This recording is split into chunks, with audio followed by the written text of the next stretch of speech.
Hello students, कैसे हैं आप लोग। आई होप आप लोग बहुत अच्छे होंगे। और आज मैं मुस्लिम लॉ का सॉल्व क्वेश्चन पेपर का वीडियो लेके आ गई हूँ, जिसमें आज इस वीडियो में हम सेक्शन बी को डिस्कस करेंगे, जिसमें आपके लॉन्ग क्वेश्चन होते हैं। और आज इस वीडियो में हम टोटल 2 लॉन्ग क्वेश्चन डिस्कस करेंगे, जो कि बहुत ही ज़्यादा इंपॉर्टेंट हैं।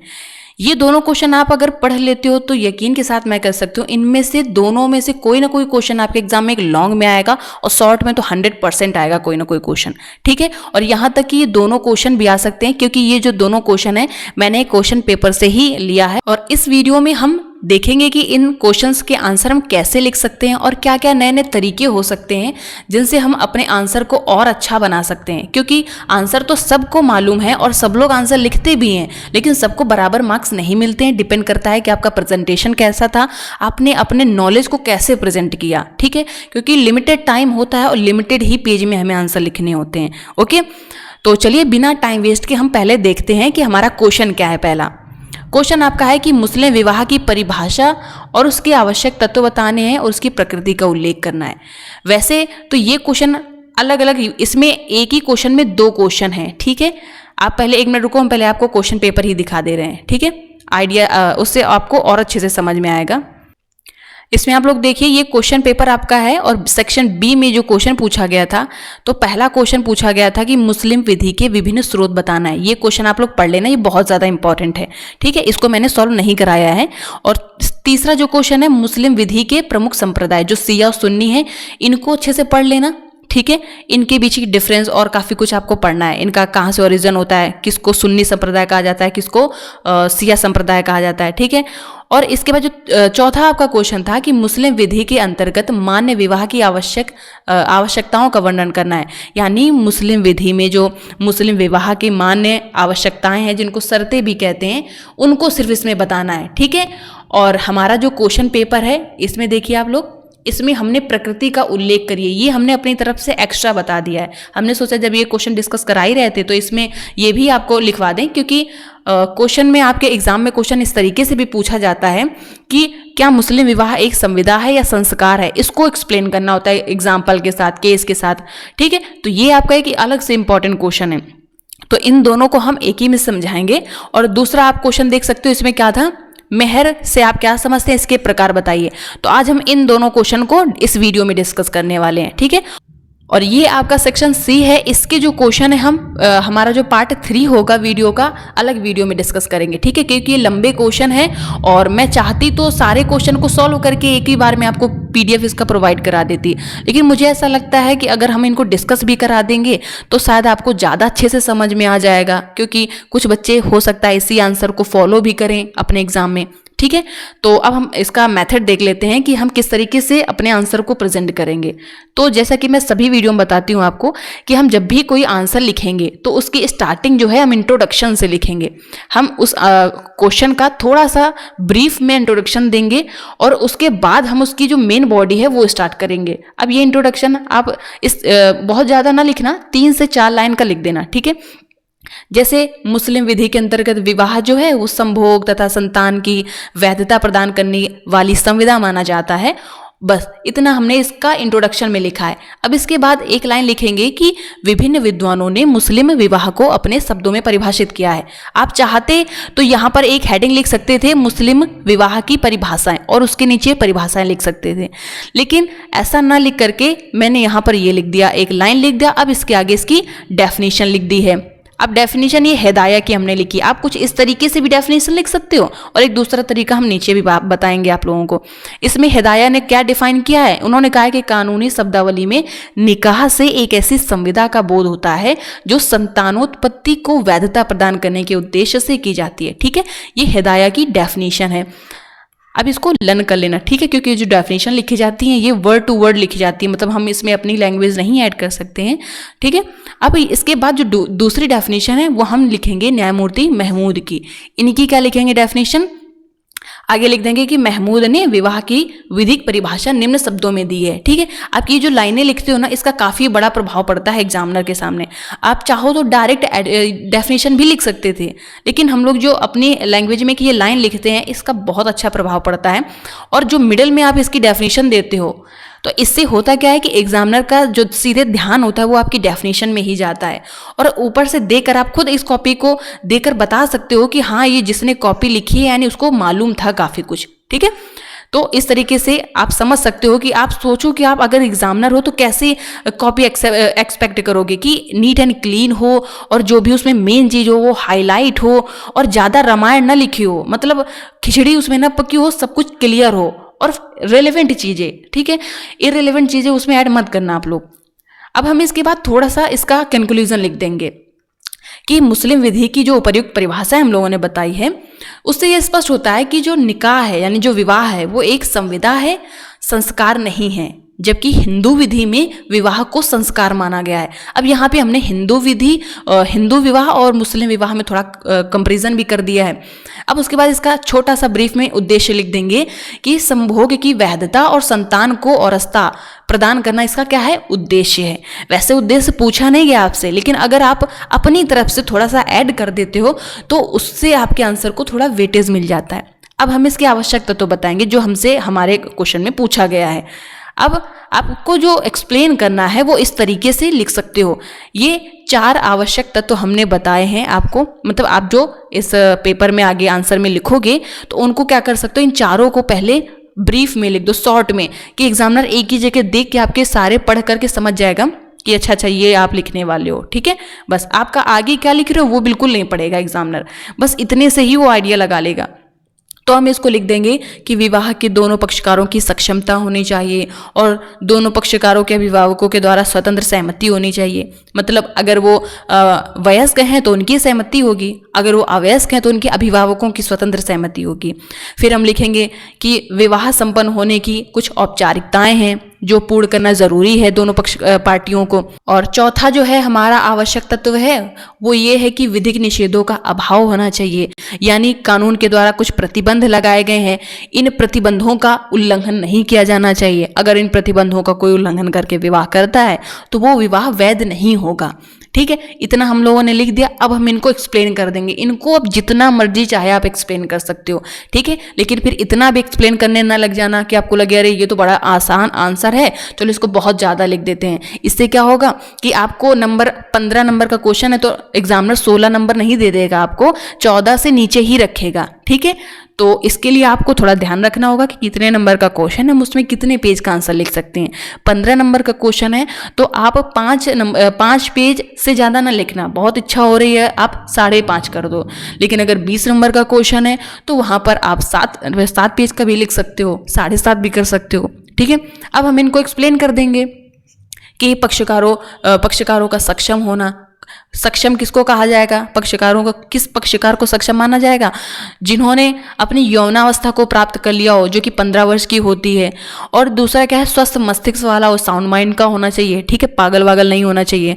दूसरा क्या है, मुस्लिम होना चाहिए। ये इसके पक्षकारों के सक्षमता के बारे में बताया गया। ये पक्षकार सक्षम माने जाएंगे जिन्होंने तीनों बातों को फुलफिल किया हो। अब इसको चाहो आप जितना एक्सप्लेन कर दो, थोड़ा एक्सप्लेन करने की हार्दिक इच्छा हो रही है, आप कुछ लाइनों में इसको अपनी लैंग्वेज में एक्सप्लेन भी कर सकते हो। अब इसके बाद स्वतंत्र सहमति क्या होती है, फ्री कंसेंट, यानी जो दोनों पार्टी हैं उन दोनों पार्टी की स्वतंत्र सहमति, यानी स्वेच्छा से उन दोनों ने उस विवाह के लिए सहमति दी। अगर वो अवयस्क हैं तो उनके अभिभावकों के द्वारा सहमति दी जाएगी। और सहमति होती क्या है, किसी वस्तु या स्थिति पर 2 या 2 से अधिक व्यक्तियों का समान मत, इसको क्या बोला जाता है, इसको सहमति बोला जाता है। अब ये जो सहमति है ये जबरदस्ती, बलपूर्वक या कपटपूर्वक प्राप्त नहीं की गई हो। ठीक है, अगर इस तरीके से सहमति प्राप्त करेगी तो ऐसा विवाह शून्य विवाह होगा। अब इसकी कुछ औपचारिकताएं हैं, यानी मुस्लिम विवाह जो है, मुस्लिम विवाह कोई संस्कार नहीं है। ठीक है, न इसमें कोई धार्मिक अनुष्ठान है, लेकिन कुछ औपचारिकताएं हैं, जैसे कि दोनों पार्टियों के द्वारा एक ही बैठक में प्रस्ताव और स्वीकृति होना चाहिए। ठीक है, यानी जो लड़का है एक ही बैठक में प्रस्ताव करेगा लड़की से कि क्या तुम मुझसे विवाह करना चाहती हो, लड़की बोलेगी, अगर करना चाहती होगी तो बोलेगी स्वीकार करे, उसको कबूल, आप लोगों ने देखा होगा कबूल है होता है, वही चीज़ है। ठीक है, अब ये जो बैठक है यहाँ पर गवाह भी होने चाहिए, समझ में आया, गवाह की उपस्थिति में करना होगा ये जो प्रस्ताव और स्वीकृति है। ठीक है, अगर यहाँ पर गवाह नहीं है, गवाह अनुपस्थित हैं, ठीक है, ऐसे अनुपस्थिति में विवाह किया गया है तो ऐसा विवाह अनियमित या फासिद विवाह होगा। लास्ट वीडियो में जब हमने शॉर्ट क्वेश्चन को डिस्कस कराया था तो उसमें फासिद विवाह बताया था कि होता क्या है, इसके क्या परिणाम होते हैं। ओके, और यहाँ से एक शॉर्ट क्वेश्चन आपका आता भी है। अब इसके बाद जो चौथा पॉइंट है, विधिक निषेधों का अभाव, यानी अब्सेंस ऑफ लीगल प्रोहिबिशन। कुछ जो विधिक प्रतिबंध लगाए गए हैं उनका अभाव होना चाहिए। अगर देखो, अगर वीडियो लंबा हो रहा हो तो आप इसको फास्ट करके देख लो, ठीक है। और अगर आपको ये आंसर आता है, आप नहीं चाहते हो इसको समझना, तो आप इसका पीडीएफ डाउनलोड कर लो, लिंक डिस्क्रिप्शन में दे दी, आप इसका पीडीएफ डाउनलोड कर लो। लेकिन मैं तो समझाऊंगी, क्योंकि बहुत सारे बच्चे ऐसे होंगे जिनको ये आंसर नहीं आते होंगे या जो इसी नोट्स से पढ़ेंगे, तो उनको समझाने के लिए मुझे इसको थोड़ा एक्सप्लेन करना पड़ेगा, जिसकी वजह से वीडियो थोड़ा लंबा हो जाएगा। तो प्लीज़ आप लोग कोऑपरेट करिएगा। अब हम देख लेते हैं लीगल जो प्रोहिबिशन है, विधिक जो निषेध हैं वो कौन कौन से होते हैं। तो 3 टाइप के आपके लीगल प्रोहिबिशन होते हैं, विधिक निषेध हैं। पहला जो आपका है स्थायी निषेध, और दूसरा आपका है अस्थायी, और तीसरा है अन्य निषेध। अगर सोचो आप इस तरीके से चार्ट बनाकर दे दो तो एग्जामिनर को कितना अच्छा लगेगा कॉपी चेक करने में, और उसका पूरा आपका पूरा नॉलेज का भी टेस्ट हो रहा है यहाँ से। जैसे आपने बता दिया निषेध कौन कौन से होते हैं। स्थायी निषेध होता है, स्थायी निषेध में ये 3 टाइप के निषेध होते हैं, रक्त संबंध, विवाह संबंध, धात्र्य संबंध। और इन तीनों निषेध का कोई उल्लंघन करता है तो उल्लंघन करने पर यह विवाह शून्य होगा। आपने मुस्लिम विधि की जो लैंग्वेज है उसमें भी बता दिया कि ऐसा विवाह जो है बातिल विवाह कहा जाएगा। शून्य और बातिल एक ही है, ठीक है। रक्त संबंध का मतलब यानी सगे भाई बहन के बीच में विवाह अगर होता है तो वो विवाह शून्य होगा, यानी अगर खून का संबंध है, रक्त का संबंध है तो उनके बीच में विवाह नहीं हो सकता। विवाह संबंध यानी अगर जो विवाह से जो संबंध जुड़े हैं उनके बीच में विवाह नहीं हो सकता है। जैसे कोई भी पुरुष अपनी पत्नी की माता से शादी नहीं कर सकता है। धात्र्य संबंध यानी दूध का संबंध नहीं होना चाहिए, यानी दोनों पार्टी लड़का और लड़की किसी एक ही स्त्री का दूध ना पिए हों, ठीक है, उन दोनों के बीच में विवाह नहीं हो सकता है। अगर होता है तो वो विवाह शून्य माना जाएगा। अब अस्थायी निषेध क्या है, जैसे कि ये इसमें 5 हमने निषेध बताए हैं जो अस्थायी निषेध हैं। 5वां विवाह, गैर मुस्लिम स्त्री से विवाह, इद्दत की अवधि में विवाह, गवाहों की अनुपस्थिति में विवाह, और विधि विरुद्ध संयोजन। अभी हम लोगों ने ऊपर पढ़ा था, गवाहों की अनुपस्थिति में अगर विवाह होगा तो वो फासिद विवाह होगा, पढ़ा था ना। 5वां विवाह क्या होता है कि 4 पत्नियां अलाउ है कि 4 पत्नियों के साथ आप विवाह कर सकते हो, 4 पत्नियां रख सकते हो। लेकिन अगर 5वां विवाह आप करते हो तो ये 5वां विवाह जो होगा वो आपका फासिद विवाह होगा, ठीक है। लेकिन अगर उन चारों में से कोई एक पत्नी मर जाती है तो 5वां विवाह भी आपका वैध विवाह हो जाएगा। और ये जो 5 टाइप के मैंने आपको अस्थायी निषेध बताए, अगर कोई इनका उल्लंघन करता है तो वो अनियमित विवाह या फासिद विवाह होता है। यानी शून्य विवाह जो होता है, तो शून्य का मतलब उस विवाह का कोई अस्तित्व ही नहीं है, उसका कोई मतलब ही नहीं है। लेकिन अनियमित विवाह जो होता है तो इसका मतलब होता है कि अगर थोड़ा बहुत उसमें कुछ प्रयत्न करे जाएं, ठीक है, तो उसको वैध विवाह बनाया जा सकता है। अनियमित को फासिद भी कहते हैं, फासिद विवाह कहते हैं। अब कुछ प्रयत्न करने का मतलब कि जैसे कि विधि में 4 पत्नियां रख सकते हो, यानी कानून में, मुस्लिम कानून में सिर्फ 4 पत्नियां ही अलाउ है रखना। कोई 5वीं से विवाह कर लेता है तो जो 5वीं है ये अनियमित यानी फासिद विवाह होगा, ठीक है, अनियमित विवाह होगा। अगर इन चारों में से कोई भी एक मर जाती है तो अब यहाँ पे जो 5वां विवाह है ये आपका चौथा विवाह बन जाएगा, तो ये फिर से वैध हो जाएगा, ठीक है। तो यानी 5वां विवाह क्या होगा, ये फासिद विवाह होगा, ठीक है। आई होप आपको समझ में आ गया होगा। अब इसके बाद कुछ अन्य निषेध भी हैं, और ये जो निषेध है ये केवल और केवल सिया विधि में ही इनको मान्यता दी गई है। और अगर इन निषेधों का कोई उल्लंघन करता है तो ऐसा विवाह शून्य होगा, ये आप लोग याद रखिएगा। अब यहाँ पर कौन कौन से ये निषेध हैं, जैसे तीर्थ यात्रा में विवाह, अगर कोई तीर्थ यात्रा करने गया है तो वहाँ पर अगर कोई विवाह किया जाता है तो वो शून्य माना जाएगा सिया शाखा में। बहुपत्नीत्व या तलाकशुदा पत्नी, अपनी ही तलाकशुदा पत्नी से कोई विवाह करता है तो शून्य है। और जैसा कि आप सभी लोग जानते हो कि मुस्लिम विधि में अपनी ही तलाक दी गई पत्नी से विवाह नहीं किया जा सकता है, यानी इसके लिए भी एक प्रोसेस होता है कि जैसे कि आपने अपनी पत्नी को तलाक दिया, ठीक है, तो ये आपकी पत्नी से आप तुरंत विवाह नहीं कर सकते हो, पहले ये किसी दूसरे पुरुष से विवाह करेगी और फिर इनके बीच में कोई संबंध होगा, संबंध के बाद फिर से ये तलाक देंगे और ये पत्नी फिर से तलाक देने के बाद आपसे विवाह कर सकती है। तो इससे थोड़ा सा इसमें क्या है, प्रोसेस है, डायरेक्ट अपनी तलाक दी गई पत्नी से विवाह नहीं किया जा सकता है मुस्लिम विधि में, ठीक है। अब हम अगला इसका जो पार्ट डिस्कस करेंगे, विवाह की प्रकृति एवं स्वरूप, इस यहाँ पर ऐसा भी लिखा हो सकता है कि क्या मुस्लिम विवाह संविदा है या संस्कार है। इस तरीके से इन दोनों में से कोई भी आप हेडिंग मिडिल में डाल सकते हो, ठीक है। अब इसके बाद हम एक छोटा इसका इंट्रोडक्शन देंगे कि मुस्लिम विधि के अंतर्गत विवाह जो है वो एक संविदा है और इसकी प्रकृति जो है वो सांविधिक है, ठीक है। और यद्यपि कि हिंदू विवाह में भी संविदा के कुछ आवश्यक तत्व विद्यमान हैं, लेकिन हिंदू विवाह की जो प्रकृति है वो संस्कारात्मक है। कैसी है? संस्कारात्मक है, क्योंकि हिंदू विधि के अंतर्गत विवाह के लिए कुछ धार्मिक अनुष्ठानों का होना भी आवश्यक है। लेकिन मुस्लिम विधि जो है वो एक संस्कार है कि संविदा है। इसके विषय में अनेक विद्वानों ने अलग अलग मत दिए हैं और कई ऐसे सुप्रीम कोर्ट के केसेस हैं जिसमें अलग अलग तरीके से मत दिया गया है, या ये कहा गया है कि अलग अलग मत क्या दिया गया है, संस्कार नहीं माना गया है। सुप्रीम कोर्ट के द्वारा जो कई न्यायाधीश रहे हैं उन्होंने मुस्लिम विवाह को संविदा माना है, ठीक है। तो अब हम इन्हीं केस के थ्रू हम इसका आंसर देंगे। हम केस के थ्रू भी इसका आंसर दे सकते हैं और डेफिनेशन के थ्रू भी इसका आंसर दे सकते हैं और सामाजिक, धार्मिक, विधिक पक्ष भी बता करके बहुत तरीके से इसका आप आंसर दे सकते हो। तो हमें बेहतर आंसर लिखने के लिए आपको करना क्या है, एक अच्छा सा इंट्रोडक्शन देना है। उसके बाद जितने भी आपको केसेस इससे रिलेटेड याद हों जिसमें कि डिसीजन दिए गए हैं, इसकी प्रकृति से रिलेटेड आप वो लिख सकते हो। और इसके बाद इसका क्या बता सकते हो आप, जिस तरीके से मैंने बताया कानूनी पक्ष, सामाजिक पक्ष और धार्मिक पक्ष बताया है। अगर इतना आप लिख देते हो तो एग्जामिनर आपको बहुत अच्छे मार्क्स देगा। अब हम केस को देख लेते हैं, केस कौन कौन से हैं। जैसे अब्दुल कादिर बनाम मुसम्मा सलीमा जो केस है, इस मामले में न्यायमूर्ति महमूद ने यह कहा कि मुस्लिम विधि के अनुसार विवाह एक संस्कार नहीं है अपितु एक दीवानी संविदा है तथा संविदा की भांति निकाह में भी कुछ अधिकार और दायित्व उत्पन्न हो जाते हैं, ठीक है। ये किसने कहा है? न्यायमूर्ति महमूद ने कहा है, ठीक है। इनका तो मानना है कि जो मुस्लिम विवाह है वो एक संविदा है। अब यहाँ पर एक और न्यायमूर्ति है शाह सुलेमान। अब देखो यहाँ पे मैंने ग्रीन स्केच का यूज़ किया है, तो आप लोग अपने एग्जाम में मत करना। मैंने तो सिर्फ इस वजह से किया था कि ये थोड़ी कॉपी आपको अट्रैक्ट लगे, ताकि आपको ये चीज़ें लर्न अच्छे से हों। क्योंकि अगर हम कोई भी कलरफुल अच्छे से लिखते हैं, कोई कलरफुल चीज़ों का यूज़ करते हैं, तो वो हमारे आइज़ को ज़्यादा अट्रैक्ट करती हैं, ओके। तो आप ये चीज़ ध्यान रखिएगा, सिर्फ ब्लू और ब्लैक पेन यूज़ करिएगा, ब्लू और ब्लैक स्केच ही यूज़ करिएगा, अदर कोई कलर का स्केच पेन मत यूज़ करिएगा, ठीक है। ये अलाउ नहीं होता है। अब हम इसका आंसर कैसे देंगे? अब यहाँ पर न्यायमूर्ति शाह सुलेमान ने एक केस है आपका अनीशा बेगम बनाम महमूद इकबाल हुसैन का केस है।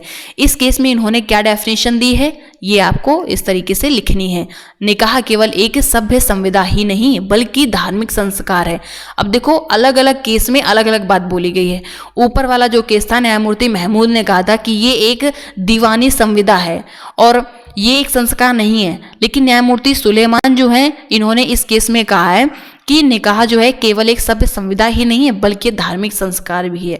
अब हम क्या करेंगे, इसको बताएंगे, अलग अलग इसके पक्ष बताएंगे, ठीक है, क्योंकि इसको हमें निष्कर्ष तक पहुंचना है इसके। तो हम पहले क्या करेंगे, इसके अलग अलग पक्ष बताएंगे और फिर इस तरीके से इसका निष्कर्ष भी लिखेंगे। अब यहाँ पर कानूनी पक्ष क्या कहता है? कानूनी पक्ष कहता है कि जो मुस्लिम विवाह है वो एक संविदा है। क्यों कहता है ऐसा? क्योंकि मुस्लिम विवाह के कुछ आवश्यक तत्व ऐसे हैं जो संविदा से मैच करते हैं, यानी जो संविदा के आवश्यक तत्व हैं वो मुस्लिम विवाह के भी हैं। जैसे पक्षकारों की सक्षमता, ये संविदा में भी है और विवाह में भी है। प्रस्ताव तथा स्वीकृति, अभी हम लोगों ने देखा था कबूल है वही वाला। और शर्तों का निर्धारण भी होता है। संविदा का विखंडन होता है, किसमें? संविदा में भी होता है। और उसी तरीके से मुस्लिम विवाह में जैसे कि विवाह विच्छेद होता है। संविदा भंग होने पर पक्षकारों का अधिकार और कर्तव्य होता है। जैसे कि संविदा में होता है कि पक्षकारों के कुछ अधिकार कर्तव्य होते हैं, वैसे ही मुस्लिम विवाह में भी कुछ अधिकार और कर्तव्य हैं। और प्रतिफल की अनिवार्यता, मुस्लिम विवाह में मेहर जो है वो एक प्रतिफल के रूप में दिया जाता है और संविदा में भी प्रतिफल होता है। और संविदा करने का अधिकार अनगिनत होता है। बस यहाँ पर ये है कि संविदा करने का अधिकार तो अनंत होता है, आप कितनी भी संविदाएं कर सकते हो, लेकिन मुस्लिम विवाह में केवल और केवल 4 विवाह ही किए जा सकते हैं। और सहमति ये संविदा में भी, कॉन्ट्रैक्ट में भी होनी जरूरी है और विवाह में भी होनी जरूरी है, ठीक है। इसके बाद सामाजिक पक्ष क्या कहता है? इनका कहना है कि जो मुस्लिम विवाह है वो संविदा नहीं है, वो एक सामाजिक संस्था है। वो क्या है? एक सामाजिक संस्था है, क्योंकि इसका उद्देश्य जो है वो महिलाओं को समाज में ऊंचा स्थान प्रदान करना है। जैसा कि हम सभी जानते हैं कि जब मुस्लिम विवाह नहीं था उसके पहले महिलाओं की स्थिति कैसी थी? बहुत ही ज़्यादा खराब थी। विवाह के द्वारा महिलाओं को अधिकार दिए जाते हैं और उनको समाज में एक ऊंचा स्थान दिया जाता है। ठीक है, तो सामाजिक पक्ष का मानना ये है। और धार्मिक पक्ष का क्या मानना है कि जो मुस्लिम विवाह है, निकाह है, ये एक धार्मिक कार्य है। जैसा कि हम सभी जानते हैं कुरान में भी विवाह के बारे में बहुत अच्छे से एक्सप्लेन किया गया है कि आपको जो भी पसंद हो, 1, 2, 3, कम से कम 4 पत्नियों से आप विवाह कर सकते हो, यानी 4 स्त्रियों से आप विवाह कर सकते हो। ठीक है, और अगर कोई बिना किसी उचित कारण के अविवाहित रह जाता है तो इसको एक अधार्मिक कार्य माना गया है। और मोहम्मद पैगंबर साहब इन्होंने खुद विवाह किया था। ठीक है, तो ये कहते हैं कि एक अगर कोई मुस्लिम पुरुष विवाह करता है तो एक स्त्री को अधिकार देता है और उसकी रक्षा करता है, उसके हितों की रक्षा करता है, उसको सम्मान दिलाता है। तो कुछ इस तरीके से अपना मत रखा है मोहम्मद पैगंबर साहब ने। तो ये धार्मिक अलग है पक्ष देते हैं, सामाजिक पक्ष अलग है, कानूनी पक्ष अलग है। अब इसका निष्कर्ष क्या लिख लेंगे हम? ये तो मैंने कितने पेज में इसका आंसर दिया है, 1 मिनट रुकना थोड़ा सा। ये आपका 1 और 2 और ये निष्कर्ष 3 पेज में दिया है। ठीक है, तो अब आप क्या करोगे? अगर सपोज आपके एग्जाम में ये अलग से क्वेश्चन आ जाए तो आप क्या करना? कानूनी पक्ष लिखना, अब उसको एक्सप्लेन करना है कायदे से अपने शब्दों में। सामाजिक पक्ष को अलग एक्सप्लेन करना और धार्मिक पक्ष को अलग एक्सप्लेन करना। 3 पेज आपके ऐसे हो जाएंगे। और अगर कुछ आपको केस रिलेटेड याद हो इनसे रिलेटेड, आप वो लिख देना। कुछ मोहम्मद पैगंबर साहब की बातें भी लिख देना कि कुरान में इस तरीके से बोला गया है जब धार्मिक पक्ष एक्सप्लेन करना। ठीक है, अब हम इसका निष्कर्ष क्या लिखेंगे? निष्कर्ष हमें बहुत ही अच्छा लिखना है, क्योंकि एक निष्कर्ष आपका बहुत अच्छा इम्पैक्ट डालता है एग्जामिनर के ऊपर। ठीक है, और ये आपको यहाँ से चांसेस हैं कि आपके एग्जाम में मार्क्स बढ़ सकते हैं। इसका निष्कर्ष हम इस तरीके से लिखेंगे कि मुस्लिम विवाह का बाहरी स्वरूप संविदात्मक है, परंतु आंतरिक स्वरूप सारतः सामाजिक और धार्मिक है, क्योंकि विवाह व्यभिचार रहित समाज स्थापित करने का एक माध्यम है। ये हम इसका निष्कर्ष लिखेंगे। ओके, तो ये रहा हमारा पहला क्वेश्चन। अब अगर थोड़ी बहुत भी हिम्मत बची हो तो अब हम दूसरा क्वेश्चन भी डिस्कस कर लेते हैं। अगर ना हिम्मत बची हो तो आप थोड़ी देर के लिए वीडियो बंद करके इसी को एक बार रिवाइज कर लो PDF से, और उसके बाद दूसरा क्वेश्चन डिस्कस करते हैं। ठीक है, एक चीज़ है कि मैं थोड़ा सा आराम से पढ़ा रही हूँ, आप वीडियो को फास्ट कर लेना ताकि आपका टाइम वेस्ट ना हो। अब हम डिस्कस करते हैं क्वेश्चन नंबर 5। और जैसा कि आपके क्वेश्चन पेपर में क्वेश्चन नंबर 5 था, मेहर से आप क्या समझते हैं और मेहर के विभिन्न प्रकार बताना है। ठीक है, और यहाँ पर मैंने क्वेश्चन लिखा है मेहर क्या है और मेहर कितने प्रकार की होती है। ठीक है, ये सेम आपका क्वेश्चन है जो आपके एग्जाम में पूछा गया।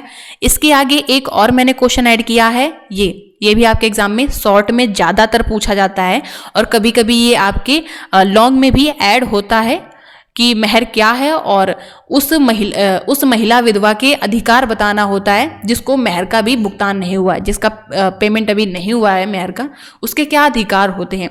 ये क्वेश्चन कभी कभी साथ में पूछ लिया जाता है और कभी कभी ये शॉर्ट में पूछ लिया जाता है। ये इंपॉर्टेंट है, इस वजह से मैं इसको आगे थोड़ा सा एक्सप्लेन कर दूंगी, इसको बहुत ज़्यादा नहीं रखूंगी और मेन फोकस हमारा इसी क्वेश्चन पे रहेगा जो हमारे एग्जाम में पूछा गया है। ठीक है, और मेहर आपका एक बहुत ही इंपॉर्टेंट टॉपिक है और इससे रिलेटेड हर बार आपके एग्जाम में कोई ना कोई क्वेश्चन जरूर पूछा जाएगा। शॉर्ट क्वेश्चन में तो 100% चांसेस हैं कि मेहर से रिलेटेड कोई ना कोई क्वेश्चन आएगा, चाहे मेहर क्या है, मेहर के प्रकार क्या है, या एक विधवा महिला के क्या अधिकार होते हैं जब मेहर का भुगतान नहीं किया जाता है। और लॉन्ग क्वेश्चन में तो 90% चांसेस हैं कि मेहर से रिलेटेड आपका लॉन्ग क्वेश्चन आएगा। ठीक है, तो अब हम इसको अच्छे से पढ़ लेते हैं कि अगर ये आपके एग्जाम में आ जाएगा तो कैसे आप इसका आंसर दोगे। अब हम इस क्वेश्चन का आंसर देखेंगे कि अपने एग्जाम में हम आंसर कैसे लिखेंगे। ठीक है, और इस क्वेश्चन में भी आपको बहुत कुछ नया सीखने को मिलेगा। तो हम स्टार्ट कर सकते हैं, इसकी हेडिंग लिख कर भी कर सकते थे, मेहर इस तरीके से हेडिंग लिख करके इसका आंसर स्टार्ट कर सकते थे, और या फिर आप डायरेक्ट इंट्रोडक्शन से स्टार्ट कर सकते थे। ठीक है, तो अब हमने इसको इंट्रोडक्शन से स्टार्ट किया हुआ है, तो पहले इसका इंट्रोडक्शन लिखेंगे कि मेहर उस धनराशि अथवा संपत्ति को कहते हैं जो पति अपनी पत्नी को उसके प्रति सम्मान प्रकट करने के उद्देश्य से देता है। ठीक है, इसका एक शॉर्ट हमने इंट्रोडक्शन लिख दिया। तो ये तो हो गया हमारा इंट्रोडक्शन। अब हम इसकी परिभाषाओं को लिखेंगे। अब यहाँ हेडिंग डाल सकते हो महत्वपूर्ण परिभाषाएं। इसके आगे लिखोगे विभिन्न विद्वानों ने मेहर को निम्नलिखित ढंग से परिभाषित किया है। 3 आपकी डेफिनेशन है, और क्योंकि डेफिनेशन इन विद्वानों की होती हैं जो कि हमें वर्ड टू वर्ड लिखना होता है, यानी पूरा जैसा इन्होंने कहा है बिल्कुल वैसा लिखना होता है, अपनी लैंग्वेज नहीं लिखनी होती है। ठीक है, तो अब हम तीनों डेफिनेशन को याद भी करेंगे। तो थोड़ा सा हम रिलेट करके इनको याद करेंगे, थोड़ा सा आप लोग समझने की कोशिश करिएगा। तो पहली डेफिनेशन जो है मुल्ला की है। तो एक सीन अपने दिमाग में क्रिएट कर लो कि एक मुस्लिम विवाह, एक निकाह का माहौल है और मुल्ला साहब जो है बड़ी बड़ी दाढ़ी रखाए हुए और ये अब शादी करवा रहे हैं, यानी निकाह करवा रहे हैं। ठीक है, अब इनकी डेफिनेशन ये क्या बोल रहे हैं, महर की परिभाषा बता रहे हैं, लड़के और लड़की पति को समझा रहे हैं कि महर क्या होता है। ये कहते हैं कि महर उस धनराशि या संपत्ति को कहते हैं जिसे पत्नी अपने विवाह के प्रतिफल के रूप में पति से प्राप्त करने की हकदार होती है। ठीक है, ये मुल्ला साहब लड़के को कह रहे हैं कि ये जो पत्नी है इसका ये अधिकार है, ये हक है इसका कि विवाह के प्रतिफल के रूप में ये तुमसे प्राप्त कर सकती है। ठीक है, एक बार फिर से इसको रिवाइज कर लेते हैं कि महर उस धनराशि या संपत्ति को कहते हैं जिसे पत्नी अपने विवाह के प्रतिफल के रूप में पति से प्राप्त करने की हकदार होती है। याद हो गई डेफिनेशन। चलिए अब अमीर अली की देखेंगे। इन्होंने क्या डेफिनेशन दी है। अमीर अली, ये सोचो कि ये एक बड़े अमीर आदमी है, तो इनकी डेफिनेशन भी अमीरों की तरह होगी। अब यहाँ पर आप इस डेफिनेशन को याद करने के लिए 2 वर्ड याद रखना, एक अनन्य उपभोग और एक लाभ। ठीक है, अमीर अली हैं, ठीक है, अमीरियत की बात करेंगे। अब ये क्या कहते हैं, महर पत्नी को अनन्य उपभोग और लाभ के लिए प्रतिकर है। 3 वर्ड याद करना है आपको। ठीक है, तो अमीर अली की हमने परिभाषा याद कर ली कि महर पत्नी को अनन्य उपभोग और लाभ के लिए प्रतिफल है। अब दूसरी विल्सन की परिभाषा देखेंगे। किसकी देखेंगे, विल्सन की। विल्सन यानी ऐसे रिलेट करो कि विल्सन का मतलब विलीन हो जाना। ठीक है, विलीन हो जाना। अब इसकी डेफिनेशन क्या देखते हैं। इन्होंने कहा है कि महर पत्नी के द्वारा शरीर के समर्पण का प्रतिकर है, यानी जो पत्नी अपने पति में विलीन हो जाती है, शरीर का समर्पण कर देती है, दोनों एक हो जाते हैं। ठीक है, वो चीज। अब इनकी डेफिनेशन याद होगी विल्सन की। इन्होंने क्या कहा है कि महर जो आपका होता है, जो कि संपत्ति या धन के रूप में होता है, पत्नी के द्वारा शरीर के समर्पण का एक प्रतिफल होता है। क्या होता है, एक प्रतिफल होता है। ठीक, आई होप आप लोगों को ये डेफिनेशन लर्न हो गई हो, और एक बार फिर से रिवाइज कर लेते हैं जल्दी से। विल्सन क्या कहते हैं, महर पत्नी के द्वारा शरीर के समर्पण का प्रतिकर है। शरीर के समर्पण वर्ड आप याद कर लो, और प्रतिकर विल्सन के द्वारा शरीर के समर्पण की बात करी गई है। अमीर अली की परिभाषा क्या कहती है कि महर पत्नी को अनन्य उपभोग और लाभ के लिए प्रतिकर है। ठीक है, और मुल्ला साहब तो अधिकार हक की बात करते हैं, प्रतिफल की बात करते हैं, और ये कहते हैं कि ये धनराशि या संपत्ति है। ठीक है, इस तरीके से आप याद कर लेना। ओके, अब हम इसके बाद देखेंगे महर का वर्गीकरण, जो कि आपसे आपके एग्जाम में पूछा गया है, क्वेश्चन में पूछा गया है। अब यहाँ पर आप क्या करोगे, एक मोहम्मद अहमद खान बनाम शाह बानो का केस 1985 का केस है, इसको कोट करोगे, और बड़ा अच्छा केस है। इसी केस में महर के वर्गीकरण को एक्सप्लेन किया गया है कि कितने प्रकार का होता है, क्या होता है। ठीक है, अब इसके बाद हम लिखेंगे कि महर को मुख्यतः 2 भागों में बांटा गया है। पहला है निश्चित महर और दूसरा है उचित महर। निश्चित महर को बोलते हैं महर ए मुसम्मा, और उचित महर को बोलते हैं महर ए मिस्ल। ये शायद याद करने में आपको थोड़ा दिक्कत करेगा, लेकिन अगर याद कर लोगे तो फ़ायदा आप ही का होगा, इसमें एग्जामिनर के सामने इंप्रेशन अच्छा पड़ेगा। ठीक है, इसलिए याद कर लेना इसको। महर ए मुसम्मा निश्चित महर को कहते हैं, और महर ए मिस्ल उचित महर को कहते हैं। ये 2 टाइप के आपके मेनली आपके 2 टाइप के होते हैं। अब यहाँ पे जो निश्चित महर है इसको भी 2 भागों में बांट दिया गया है। एक होता है तुरंत दे महर, जिसको मुअज्जल महर कहते हैं। एक होता है आस्थगित महर, जिसको मुवज्जल महर कहते हैं। अब थोड़ा सा समझना कि निश्चित महर होता क्या, सीन क्रिएट कर लो। जैसे कि आपका एक ये निकाह का टाइम हो रहा है, यानी निकाह हो रहा है। ठीक है, विवाह हो रहा है। अब विवाह के टाइम पर निश्चित महर से निश्चित याद कर लो। जो विवाह के टाइम पर जो महर निश्चित किया जाता है तो क्या बोला जाता है, निश्चित महर बोला जाता है। ठीक है, अब जाहिर सी बात है जब निश्चित हो गया तो या तो उसको तुरंत दे दिया जाएगा। जिस समय निश्चित किया गया कि भाई इनको 5,000 देना है, मान लो 5,000 रुपये इनको महर की राशि देनी है, तो चाहो तो तुरंत दे दो, और चाहो तो भविष्य में फिर कभी दो, किसी निश्चित घटना के घटने पर, या फिर पति की जब मृत्यु हो जाए तब, या फिर विवाह का विघटन हो तब। तो 2 टाइप के महर होते हैं। एक तुरंत दे यानी जो तुरंत दे दिया जाए, और दूसरा क्या है, आस्थगित मेहर। तो ये तो आपको याद हो गया कि तुरंत दे मेहर क्या होता है, आस्थगित मेहर क्या होता है। अब आपको अगर ये याद करना हो कि मुवज्जल मेहर किसको कहा जाता है, मुअज्जल मेहर, क्योंकि एग्जाम में हो सकता है कंफ्यूज हो, तो आप इस तरीके से याद कर सकते हो कि मुअज्जल, इसमें आ बना है, आ सबसे पहले आता है यानी तुरंत आ आता है, तो तुरंत दे यानी आ मुअज्जल मेहर, और आस्थगित यानी जो फिर कभी बाद में दिया जाए तो उसको मुवज्जल यानी वा से बाद में, क्योंकि वा जो होता है वो आपका बहुत नीचे आता है, ककारा के वर्ण में काफी नीचे आता है, तो मुवज्जल मेहर ऐसे याद कर सकते हो जो बाद में दिया जाए। ठीक है, तो आई होप आपको इसे याद हो गया होगा।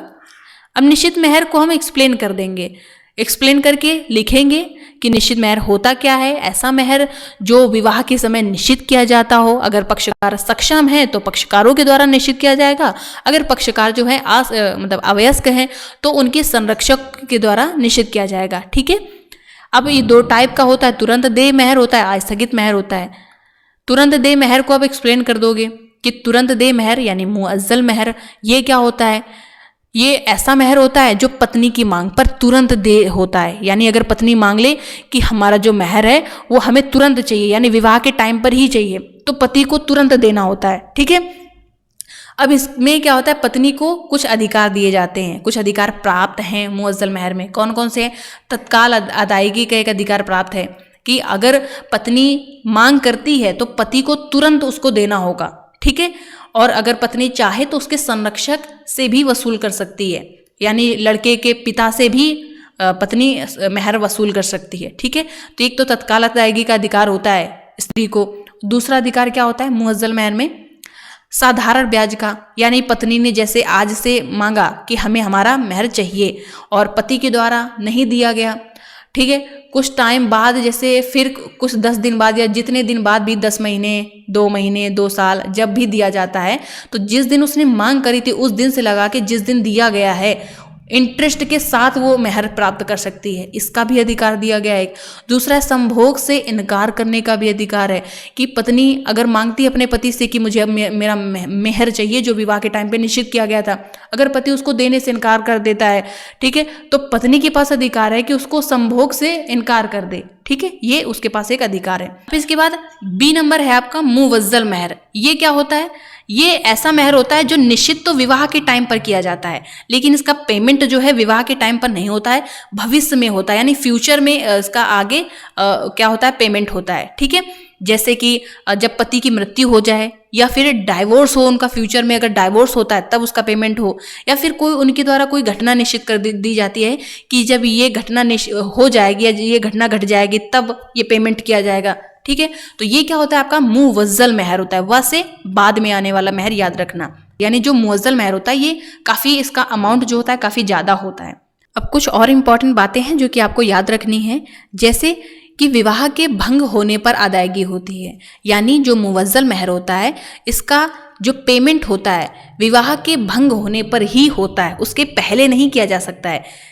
अगर पति की मृत्यु हो जाए उसकी वजह से विवाह, या डाइवोर्स की वजह से अगर विवाह का विघटन होता है तो तभी किया जाएगा, इसका पेमेंट उसके पहले नहीं किया जाएगा। हाँ, लेकिन अगर उनके बीच में कोई ऑलरेडी एग्रीमेंट हो रखा है, करार हो रखा है, तब बात नहीं करी जाती है, लेकिन जनरली मुवज्जल मेहर का पेमेंट जो है वो विवाह के विघटन पर ही दिया जाएगा। ठीक है, और अगला आपका पॉइंट है कि अगर पति चाहता है कि विवाह विघटन के पूर्व वो देना चाहता है तो दे सकता है, उस पर कोई रोक नहीं है। ठीक है, हाँ, लेकिन पत्नी मांग नहीं कर सकती है, पत्नी ये नहीं कह सकती है कि हमें मुवज्जल मेहर अभी दो, क्योंकि मुवज्जल मेहर विवाह के विघटन पर ही दिया जाता है। ओके, ये चीज आप लोग याद रखना। लेकिन अगर पति अपनी इच्छा से चाहता है कि वो विवाह के विघटन के पहले ही मुवज्जल मेहर दे दे तो वो दे सकता है उसको। ठीक है, मुवज्जल मेहर क्या होता है, आस्थगित मेहर। ठीक है, अगर पति चाहता है कि आस्थगित मेहर को पहले ही दे दे तो दे सकता है, कोई दिक्कत नहीं। और अगला पॉइंट है कि पत्नी की मृत्यु पर वारिसों का उत्तराधिकार, यानी जो आस्थगित मेहर होता है तो इस पे अगर पत्नी की मृत्यु हो जाती है तो उसके जो वारिस होंगे, जो उसके उत्तराधिकारी होंगे, उनको ये अधिकार प्राप्त हो जाता है कि वो कोर्ट में जा करके ये मेहर की रकम को वसूल सकते हैं। ठीक है, ये 3 बातें थी आस्थगित मेहर से रिलेटेड, इसको याद कर लीजिएगा, समझ लीजिएगा। अब इसके बाद आपका आता है उचित मेहर, जिसको मेहर ए मिस्ल भी कहते हैं। ये मेहर क्या होता है, कि जो विवाह के टाइम पे निश्चित नहीं किया जाता है, उचित मेहर को बाद में न्यायालय के द्वारा निश्चित किया जाता है। अब इससे रिलेटेड एक हमीरा बीवी बनाम जुबैदा बीवी 1916 का केस है, बहुत ही ज़्यादा इंपॉर्टेंट है और इसी केस में आपका पूरा उचित मेहर को एक्सप्लेन कर दिया गया है। ठीक है, अभी केस को आप जरूर मेंशन करिएगा।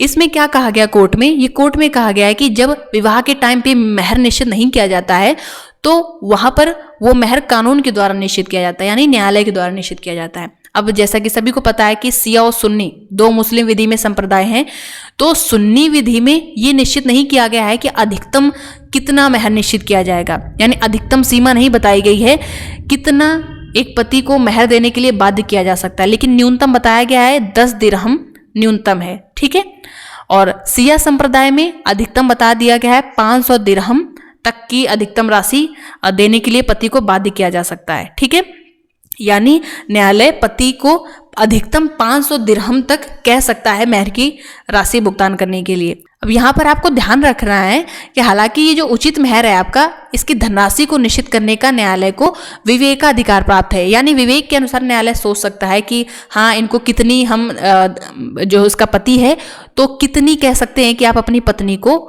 ये मेहर की धनराशि का भुगतान करिए।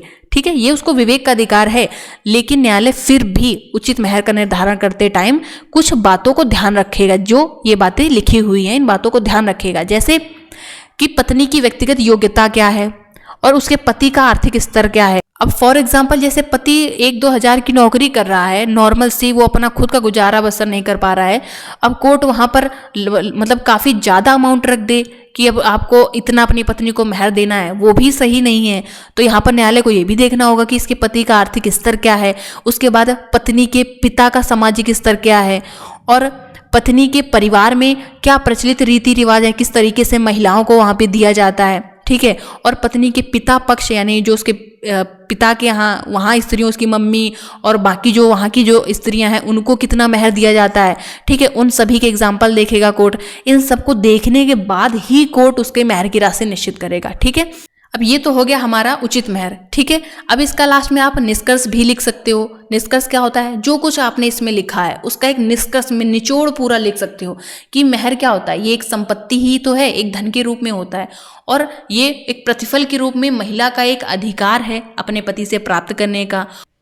और अगर कोई उनके बीच में करार भी हो जाता है कि पत्नी अपने पति से या उसके संरक्षकों से मेहर की राशि का मांग नहीं करेगी, तब भी ये ऐसा करार जो होता है ये करार शून्य होगा। ठीक है, उसका अधिकार तब भी समाप्त नहीं हो सकता है। इस तरीके से आप कुछ इसका निष्कर्ष लिख सकते हो अपनी लैंग्वेज में। ओके, अब इसकी जो एक और क्वेश्चन मैंने ऐड किया था उसका भी आंसर देख लेते हैं। ये आपका शॉर्ट क्वेश्चन में बहुत ज़्यादा आता है, इस वजह से मैंने शॉर्ट के पर्पज से ही इसको लिखा हुआ है। इसमें आप क्या लिख सकते हो, क्वेश्चन क्या है पहले इसको देख लेते हैं। असंदत मेहर के लिए विधवा का धारणाधिकार, यानी जब पति अपनी पत्नी को मेहर की राशि दिए बिना ही मर जाता है तो फिर वहां पर अब पत्नी कैसे प्राप्त करेगी मेहर। तो वहां पर पत्नी को ये अधिकार होता है कि उसकी पति की जो संपत्ति थी उसमें क्या कर सकती है, वो कब्जा रख सकती है, यानी उसको उस संपत्ति पे अपना कब्जा रख सकती है जब तक कि उसकी मेहर की राशि भुगतान। अब हम अपने क्वेश्चन का थोड़ा सा और पार्ट देख लेते हैं। जो लास्ट में एक क्वेश्चन मैंने ऐड किया था जो कि शॉर्ट क्वेश्चन था, और ये क्वेश्चन आपका शॉर्ट में ही आता है, इस वजह से मैंने इसको शॉर्ट के पर्पज से ही लिखा है। ठीक है, और इसको आप पॉइंट में आंसर दे देना। अगर ये लॉन्ग क्वेश्चन बाय चांस अगर ये लॉन्ग क्वेश्चन में आ जाए तो ये जो मैंने 6 पॉइंट लिखे हैं आप इनको अच्छे से एक्सप्लेन कर देना। ठीक है, जो कि मैं आपको समझा दूंगी अभी। तो अब इसमें पूछा जाता है आपके एग्जाम में कि उस विधवा के क्या अधिकार होते हैं जब उसको मेहर का भुगतान नहीं किया जाता है। तो यहाँ पे आप लिखोगे कि जब मुस्लिम विधि में किसी मुस्लिम स्त्री का पति मर जाता है बिना मेहर का भुगतान किए, तो उसके पास अधिकार होता है कि उसकी संपत्ति, जो पति की उसकी संपत्ति थी उस पर कब्जा बनाए रखने का या उसकी संपत्ति को कब्जे में रखने का अधिकार होता है जब तक कि उसकी मेहर की राशि का भुगतान नहीं हो जाता है। और इसी अधिकार को धारणाधिकार कहा जाता है। अब ये क्या होता है धारणाधिकार, इसको लिखेंगे आप। पहला पॉइंट क्या कि मात्र कब्जा बनाए रखने का अधिकार होता है, यानी जो संपत्ति में स्त्री उसकी पत्नी ने कब्जा किया हुआ है, विधवा ने कब्जा किया है, तो उस पर सिर्फ और सिर्फ कब्जा करने का ही अधिकार होता है। ऐसा नहीं कि उसको बेच दे या फिर किराए पे उठा दे। ठीक है, उसको सिर्फ कब्जे का अधिकार होता है। दूसरा है भार अधिरोपित करने का अधिकार नहीं होता है। वही चीज मैंने अभी बताई कि ये जो संपत्ति पे कब्जा रखे हुए हैं तो उसको किराए पे नहीं उठा सकती है कि उसको लीज पे उठा दे या फिर मॉर्गेज कर दे, ये अधिकार नहीं होता है। ठीक है, वो सिर्फ तब तक उसको रख सकती है अपने कब्जे में जब तक कि उसका पेमेंट ना हो जाए, मेहर का भुगतान ना हो जाए। तीसरा पॉइंट लिखेंगे कि धारणा अधिकार का अधिकार कोई स्वायत्त नहीं प्रदान करता है। स्वायत्त यानी टाइटल। ठीक है, यानी ऐसा नहीं कि उसने जिस संपत्ति पे कब्जा कर लिया है वो संपत्ति उसकी हो गई, अब वो उसकी मालकिन हो गई। ठीक है, उसमें हक उसको कोई नहीं मिलेगा, बस उसमें से वो कब्जा करके रख सकती है जब तक उसका पेमेंट नहीं हो जाता है। और चौथा पॉइंट है उत्तराधिकारियों पर दावा करने का अधिकार। यानी ये जो विधवा है इसको ये अधिकार होता है कि ये अपने पति के उत्तराधिकारियों पर दावा ला सकती है, कोर्ट में वाद ला सकती है और उत्तराधिकारियों से ये अपनी मेहर की राशि वसूल कर सकती है, लेकिन सिर्फ उसी सीमा तक जिस सीमा तक उत्तराधिकारियों ने इसके पति की संपत्ति प्राप्त करी है। अब इन उत्तराधिकारियों को इसके पति की 1 लाख रुपए, यानी इसके पति की जो संपत्ति थी वो 1 लाख रुपए की थी, 1 लाख रुपए ही इन्होंने प्राप्त करा है। अब महिला कोर्ट में वाद लाती है कि इन उत्तराधिकारियों से उसको 2 लाख दिलाया जाए, तो ऐसा नहीं कर सकती, सिर्फ उस सीमा तक वाद ला सकती है या उस सीमा तक मांग कर सकती है जितना कि उत्तराधिकारियों ने लिया हो उसके पति का। ठीक है, दूसरा क्या है कि संपत्ति संक्रमण का अधिकार नहीं होता, यानी ये सिर्फ कब्जा बनाने का, कब्जा रखने का अधिकार होता है, इसको बेचने का अधिकार नहीं होता है इसको। ठीक है, उसको सिर्फ अपने कब्जे में रख सकती है। लास्ट वाला जो है पुनः कब्जा प्राप्त करने का अधिकार नहीं होता है, यानी जो विधवा स्त्री होती है, मान लो उसने संपत्ति पर थोड़े दिन कब्जा रखा, फिर उसको लगा कि हो सकता है कि उसको मेहर दे दी जाए, या जिस किसी भी कारण के वश उसने कब्जा थोड़े दिन बाद छोड़ दिया, यानी उस संपत्ति को अपने कब्जे से छोड़ दिया। ठीक है, और फिर उसको नहीं मिला मेहर, तो फिर अगर वो दोबारा चाहे कि उसको अपने कब्जे में रख ले तो ऐसा नहीं कर सकती। अगर एक बार उसने कब्जा छोड़ दिया तो फिर दोबारा उस पर कब्जा प्राप्त नहीं कर सकती है। ये कुछ इसके अधिकार हैं। ठीक है, अगर कहीं भी कोई डाउट हो तो एक बार फिर से आप लोग समझ लेना, दोबारा वीडियो प्ले करके देख लेना, या फिर भी दिक्कत हो एक बार नोट्स को अच्छे से पढ़ लेना, अच्छे से क्लियर हो जाएगा। आई होप आपको ये दोनों क्वेश्चन अच्छे से लर्न हो गए हों और आप इसका PDF डाउनलोड कर लेना, लिंक मैं डिस्क्रिप्शन में दे दूंगी। अच्छे से इसको पढ़िएगा और अच्छे से आप अपना आंसर लिखिएगा। ठीक है, और कोशिश करिएगा कि जो मैंने आंसर लिखा है इससे आप बेटर आंसर लिखो। ओके, चलिए।